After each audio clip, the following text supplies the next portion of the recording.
Balance பண்ணிட்டு ஒவ்வொரு இன்ஸ்ட்ருமெண்ட்டும் இன்ஜினியர்ஸோட balance பண்ணிவிட்டு அது அங்கே அவசியம் இல்லை. அங்கே அவசியம் இல்லைன்ற sense music is balanced by writing itself. Okay. இந்த இன்ஸ்ட்ருமெண்ட் இவ்வளவு தான் வால்யூம் வாசிக்கணும், இந்த இன்ஸ்ட்ருமெண்ட் இந்த இடத்துல இந்த நோட்டை இப்படி தான் வாசிக்கணுங்கிறதெல்லாம் everything is marked very clearly, just like any world standard of composers. அது மார்க் பண்ணதுனால engineers need not to balance that music. Correct. அவங்க ப்ளே பண்ணுறப்ப கரெக்டாக வரும்பொழுது அவங்க எதுக்கு ஆல்ட்ரேஷன் சொல்ல போகிறாங்க?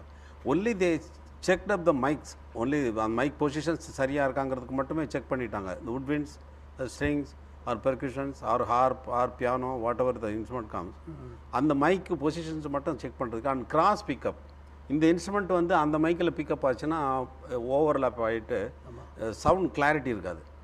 அது amazing. That recording itself and the theatre itself and the two guys worked, that Math and Chris, fantastic, unbelievable. Yeah.